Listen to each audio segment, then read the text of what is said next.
बहुत पुराने जमाने की बात है। एक बड़ा जालिम बादशाह था जिसका नाम था दकियानूस। वो खुद को खुदा कहता था और सबको अपना सजदा करने पर मजबूर करता था। जो मना करता उसे तरह तरह की सजाएं देता था, यहाँ तक कि जिंदा जला देता था। उस शहर में कुछ गिनती के नौजवान थे, सिर्फ 6 या 7। ये दिल से एक अल्लाह पर यकीन रखते थे। ये आपस में मिलते और रो रो कर दुआ करते, ऐ हमारे रब, हमें अपनी रहमत से खास नजर दे और हमारे इस मामले को सुलझा दे। एक दिन बादशाह ने ऐलान करवाया कि कल बड़ा मेला है, सबको आना है और मेरे सामने सजदा करना है। ये नौजवान डर गए। उन्हें समझ आ गया कि अब या तो ईमान छोड़ना पड़ेगा या जान। उन्होंने फैसला किया, हम शहर छोड़कर भाग जाएंगे, अल्लाह हमारी हिफाजत करेगा। उन्होंने थोड़ा सा सामान और अपने कुत्ते को साथ लिया और शहर से बाहर निकल पड़े। रास्ते में एक बड़ा सा पहाड़ था, उसमें एक पुरानी गुफा थी। वे उसी में छुप गए। गुफा में बैठकर वे बहुत रोए और दुआ मांगी, ऐ हमारे रब, हमें अपनी रहमत अता फरमा और हमें हिदायत दे। फिर थक कर सो गए और अल्लाह ने चमत्कार कर दिखाया। अल्लाह ने उन्हें और उनके कुत्ते को 309 साल तक के लिए सुला दिया। उनके जिस्म तरोताजा रहे, लेकिन हर कुछ साल बाद अल्लाह उन्हें करवट दिलवाता था ताकि जमीन उन्हें खराब न कर दे। गुफा के मुंह पर ऐसा चमत्कार हुआ कि सूरज की किरणें सुबह उन्हें दाहिनी तरफ से छोड़ती थी और शाम को बाईं तरफ से, बीच में कभी नहीं पड़ती थी। जो भी बाहर से गुजरता दूर से देखता तो लगता कोई जाग रहे हैं। डर के मारे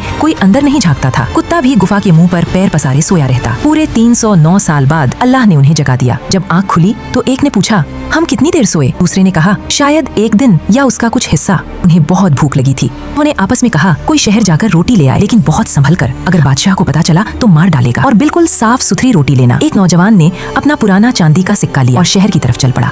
जब वह शहर पहुंचा तो सब कुछ बदल चुका था। मस्जिदें बनी थीं, लोग खुले आम ला इलाहा इल्लल्लाह कह रहे थे, चर्च के बजाय मीनारें थीं। वह हैरान रह गया। वह एक रोटी वाले के पास गया और सिक्का दिया। रोटी वाला सिक्का देखकर चौंका, बोला, ये सिक्का तो 300 साल पुराना है, तू कहाँ से लाया? लोग इकट्ठा हो गए। बादशाह, जो अब नेक मुसलमान था, को खबर पहुंची। जब सबने उस नौजवान की बात सुनी तो सब दंग रह गए। बादशाह और सारे लोग गुफा की तरफ दौड़े। जब वे गुफा के पास पहुंचे तो नौजवानों ने कहा, हम अपने रब से मिलना चाहते हैं, हमें अकेला छोड़ दो। फिर सबने देखा कि एक नूर की चमक हुई और वो नौजवान फिर सो गए, इस बार हमेशा के लिए। अल्लाह ने उनकी रूहें कब्ज कर ली। लोगों ने वहीं उनकी कब्रें बनाई और मस्जिद बनाई। आज भी वो गुफा मौजूद है, जॉर्डन या तुर्की में मानी जाती है। अल्लाह ने कुरान में फरमाया, और तू उन्हें जागते हुए समझता था जबकि वे सो रहे थे, और हम उन्हें दाहिनी बाईं करवट देते थे, और उनका कुत्ता गुफा के मुंह पर दोनों पैर पसारे हुए था। अल्लाह जिसे चाहे सैकड़ों साल भी जिंदा रख सकता है। थोड़े से नौजवान भी अगर ईमान मजबूत रखें तो पूरी कौम को हिदायत मिल सकती है। हर जुमे को सूरह कहफ पढ़ने की बरकत में ये कहानी भी शामिल है, जो दज्जाल के फितने से बचाती है।